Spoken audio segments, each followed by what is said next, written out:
Can you just say like, we're getting our cover? We're getting the cover. This is so exciting. It's exactly what I had in mind so far. So we'll see. This is mostly what we're going to do. Yeah. For her. You just gotta let the top in. We're gonna get the chair later. Actually, then we'll have to move it again. What if we can do this? Natural born wind. He's an air sign. Oh. Come on. He's an Come airbender? on. He's an airbender. Oh my god. It's Give my angry man some flesh. credit. Sorry, forgive me. Are these all yours? No. This one's not. No, none of these are. None of these are. This one's mine. Can you give me that stack? This one's mine. There are so many people that are going to be like greedy. There's so many politicians that are going to be like only going after money and they're going to do things in corrupt ways. And so all of the, because we all have to extinguish our karma, right? At the end of our life in order to obtain moksha. So Kali, like Krishna was like, okay, well Kali is going to be here. And that's the yugam that we're in. I want to hear like the opposite perspective because for me, I'm really seeing it from like the, I'm working from a 9 to 5 and I'm like, I'm tired that I have to like balance so much. And I guess like it's nice to hear like your perspective. So, what are you doing, bro? You look very focused. Yeah, I can talk about that Editing. for sure.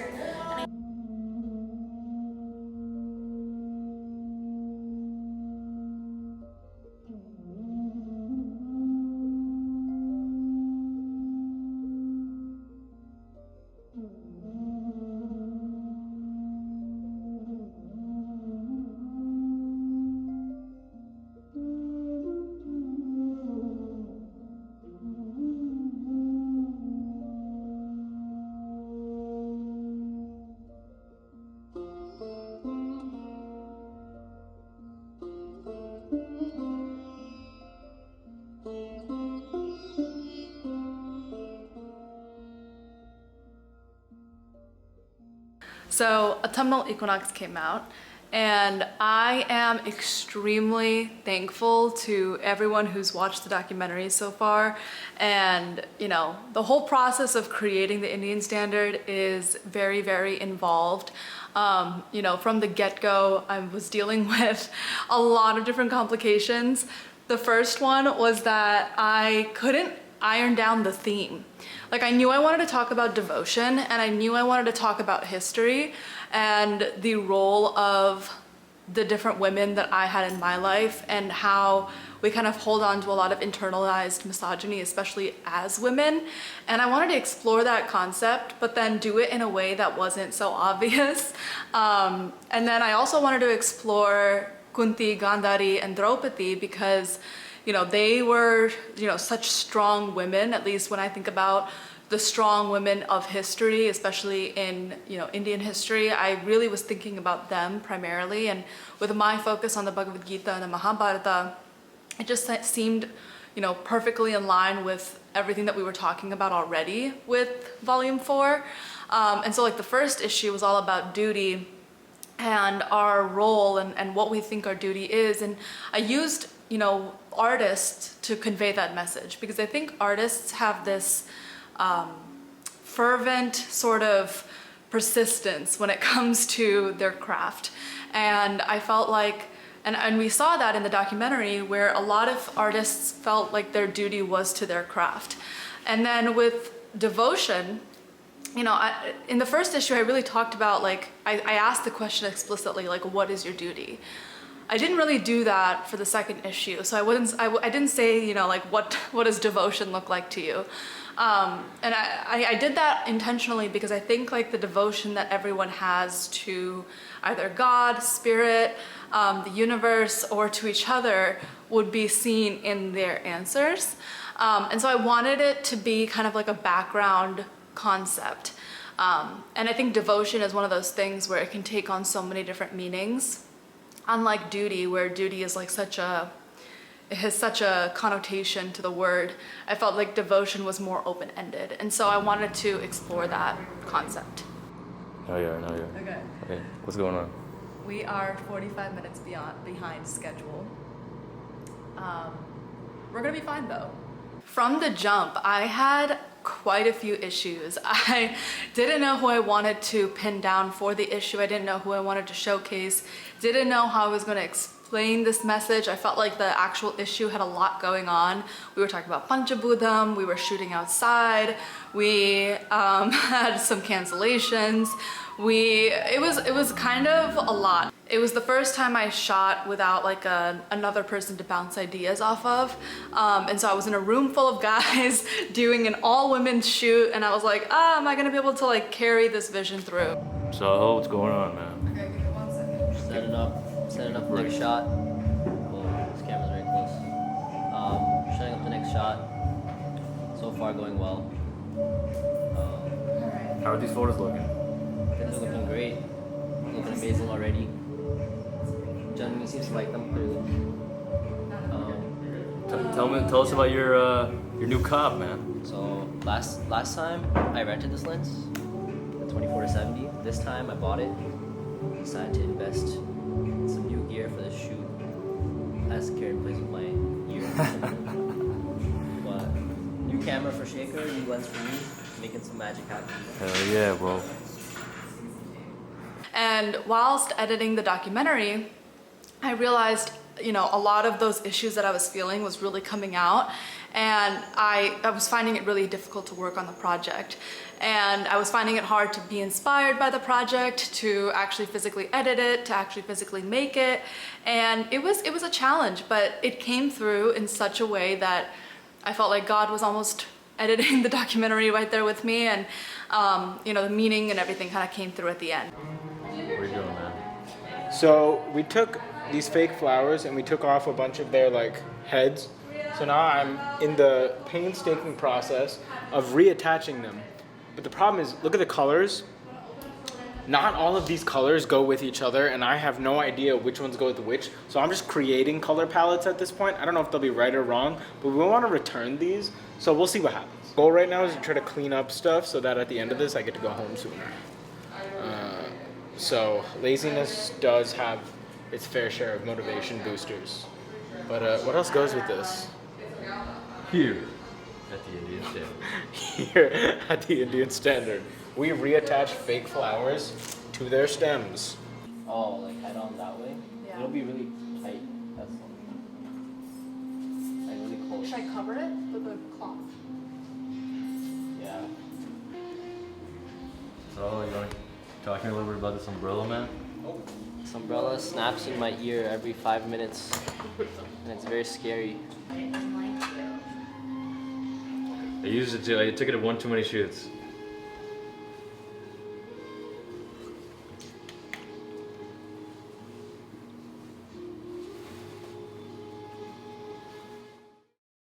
This issue was really special. We talked to 3 different women, Shivani Rana, Dur E Aziz Amna, and Rhea Khattoi. And then we brought in my mom and our family friend Mathu. And I wanted to bring in multiple different women's perspectives because I think age plays a huge role in how we see the women in our society. I think since the Barbie movie, honestly, I feel like the conversation around women has changed in such a positive direction. I think a lot of us are taking a step back and thinking about where we're still holding on to internalized misogyny. I think a lot of us are really questioning who is a girl's girl, and what's a pick-me, and are we able to build up our female friendships? I think that that's been a really big focus, at least in my life, but also online. All right, we're doing the pot shots.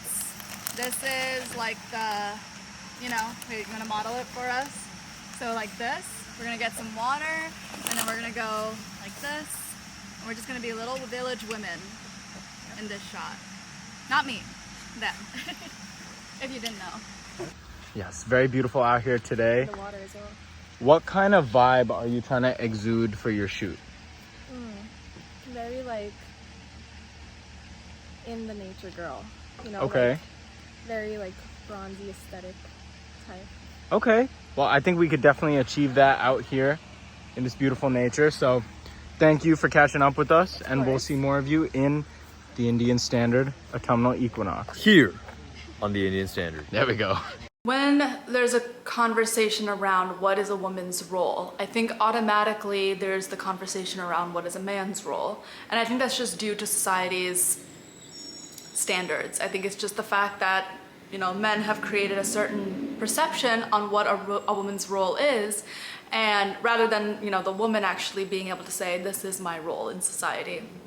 And also, it's kind of difficult to set these binaries and set these expectations on people now these days, because we all come from so many different backgrounds, especially here in the United States, right? Like there's like a person who's Indian American has the exact same, you know, cultural background as somebody else might have a vastly different perspective on what a woman is, or what their role is, or what a man is, and how they are allowed to express emotions. And it really all is up to the nurture and the nature of how they were brought up.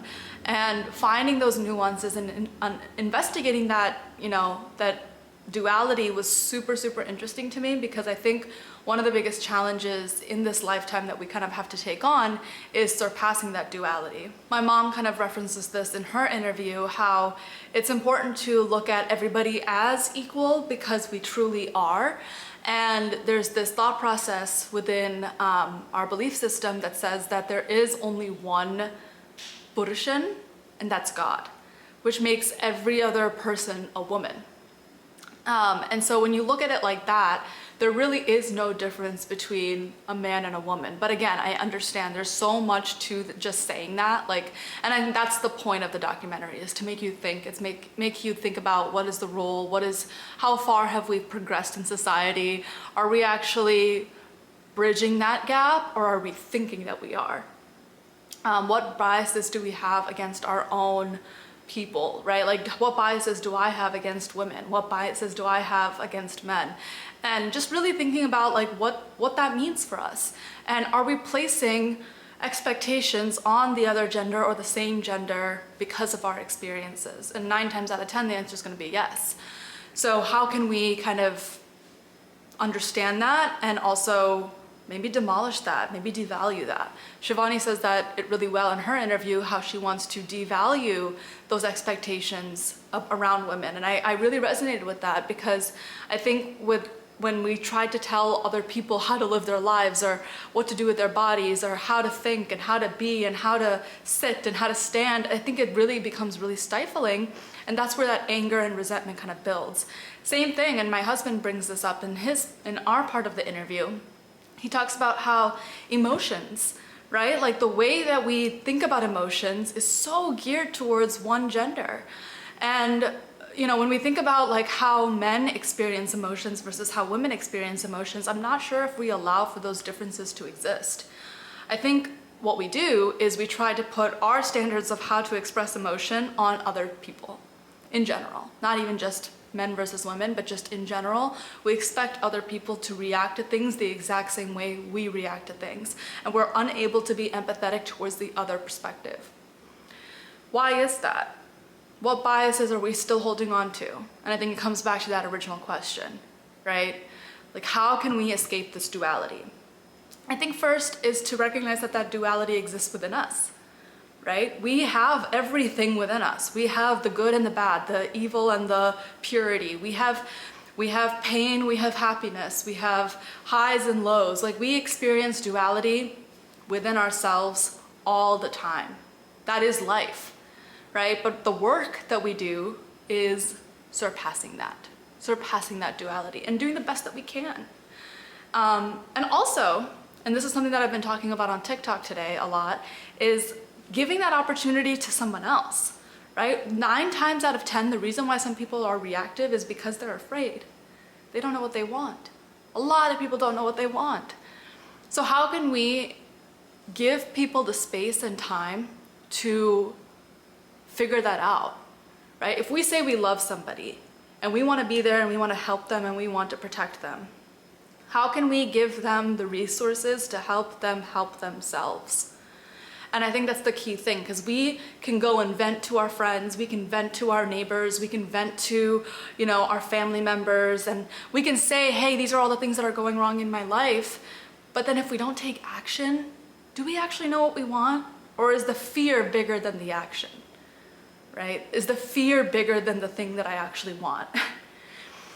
So I think when we talk about all these different things, see, I'm telling you, and that's why I had such a difficult time creating Autumnal Equinox, because I had so much in my head. I was like, how do I even put this all into a beautiful picture? Alright guys, checking in with the gang so far. We got Jenny and Rhea here. Hello. How we feeling? How we doing? Good. What do you think will be your favorite part of the shoot today? Today, probably the group shots. I'm really excited about those. We've never done a cover with multiple people on it, and it's always been like something in the back of my mind where I was like, I really want to do that one day, but like obviously we can't do that unless we shoot together. So just getting everyone coordinated and like that whole thing. We'll see how it goes. We've never done that before, but we are challenging ourselves every issue, so that's the good part. Rhea, anything to add to that? I think that it's gonna be really beautiful to see the energy that the three people bring together and have that reflected in your vision. Yes, I love that answer. I'm excited. What are you excited about? I'm excited for being in and around such a beautiful natural environment and getting inspired by nature's limitless, ever-growing art that is its entire existence. And lunch. And lunch. I have puliodora. Oh. I have puliodora for lunch. Oh, that's gas. I have a sandwich. You guys all have sandwiches. I have Yes, we do. puliodora. Yeah, we're pretty decked up. You guys want to see the trunk real quick? Just to see what we're working with here? Yeah, we got a lot of stuff going on back here.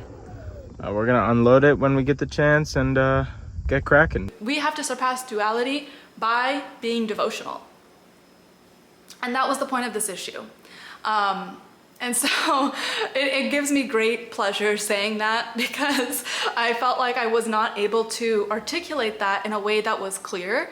And even as you just saw, like there were so many things running through my head around creating Autumnal Equinox, so many different challenges with you know, like the room not being what I expected, you know, just the timings of it being delayed, cancellations and editing issues and production issues and just so many different things, and I wanted to keep the costs low. So it was just like a lot going on in my head, and I was very unconfident on seeing this through.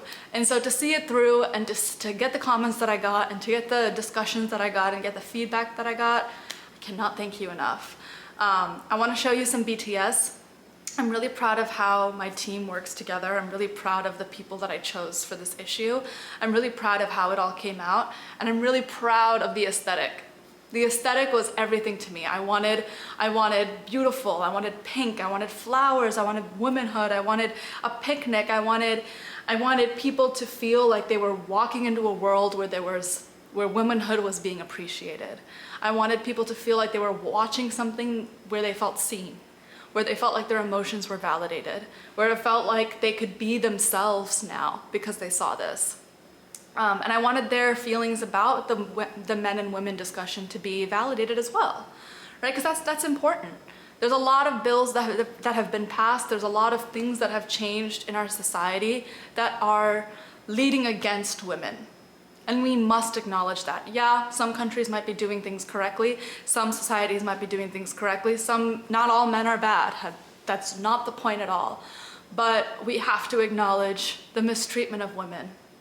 And that comes from acknowledging our past, right? In the previous yugam, as my mom mentions, right, we saw how Duryodhana disrobed Draupadi, right? And what started the war? My mom says this perfectly. What started the war? The disrobing of Draupadi, right? And so many other factors, the greed, the alcohol, the negative circumstances around both the Pandavas and the Kauravas, but disrobing Draupadi, the disrespect towards women, right? We need to make sure that we don't make that mistake in this yugam. And that starts with today. How am I treating my mom? How am I treating my sister? How am I treating my wife? How am I treating my kids? Those are the questions that are important. How am I treating my girlfriend? How am I treating the random woman on the street? How am I treating my friend? As a girl, am I giving my female friendships the same space and grace as I give my male friendships? I didn't. Right? We have a lot of expectations over how women should show up, even as women. And I think it's extremely important to take a look at that and to really recognize what pieces of duality are I still holding on to? How can I surpass that? And how can I start to look at everyone as the same? And that doesn't mean that necessarily like that men don't have certain great qualities and women don't have certain great qualities. Dur E and Mathu talk about that at length. And I loved their part of their conversation because they really helped me destroy this binary in my head, right? Like not all men and women necessarily have equal positive traits. There are some things that men do really, really, really, really well, and there are some things that women do that men can't do, and that's just kind of the reality of the situation, and we talked about that with being a mother. And it's important to acknowledge that too. So what's the bottom line? Surpass duality, right? We can't be putting rules on how people should be showing up, but we can put rules on how we need to be treated and how to have that self-respect and how we want to show up in the world and how we want to treat other people. Those things we should definitely have rules around, but how people should show up and putting rules on that, on people that we don't even know, I think it's time to devalue that. Dur E, could you talk to me a little bit about how your experience has been today? Oh, I've loved it. I've really enjoyed working here. Everyone's been so nice. How's the shoot been going? Very good. On top, I was Liking the photos so far. This is my very first time doing this. Oh, no way. Yeah. Very natural. I would not be able to tell. That side? Oh, that's okay. No, because your head is covering the books when you sat. You can only see the faces. Yeah, better. That's good. Very much. This is all extremely efficient. Yeah, we were a little behind schedule today, but I think... We did it, bro. We did it. One more person left. And then we've conquered the world. You're next. Great job, Saho. Thank you. As usual. You too. Hey. And if you want Appreciate to it, man. insert on here. Guys, we're gonna just take a quick break. Shaker doing a great job. You want to get into your interview outfit? Thanks, man. Shaker. Shaker things up with the nice eyes. Guys, I'm gonna take a quick Oh, break. appreciate it, man. Appreciate it. Eat. I just zoomed into his eyes. Go check out the documentary if you haven't already. Go check out the individual interviews. I loved editing the individual interviews this time around. It was so much fun. I loved listening to everyone's stories and putting little BTS clips and putting their photo shoots in there. If you haven't already, please check out the magazine. I put my heart and soul into this, and I'm very, very proud with how it came out. It's so much fun to make magazines and to make documentaries. It really feels like a dream come true. Sitting in the driver's seat and being able to be so creative. I love it. I love it. And I love making videos. And so I hope I get to do this for the rest of my life. And I thank you for allowing that to happen. So be devoted. Thanks for joining us, Rhea. Kieran, why don't you send us home, man? So everyone, we've come to the critical point of our juncture. We have wrapped up the interviews for the second documentary and second issue of 2023. With our visionary leader guiding us and giving us the motivation and ideas, as well as the skilled, members of the team, and me saying funny things occasionally, and of course our very wise, well-spoken, eloquent participants, who are all doing amazing things. It takes all of these legends to make this epic that is the Indian standard. And we couldn't have asked for a better audience, a better viewership. I don't know how I've become the de facto spokesperson. But doing well. But hey, my wife said I'm doing well, so I'll just keep going with it. But we've concluded interviews. We still have some photo shoots to do, but I think at this point in our journey, we just want to say thank you for joining us here. Thank you for listening to us talk and put all these sets together. And we hope you really enjoy this issue of The Indian Standard, Autumnal Equinox.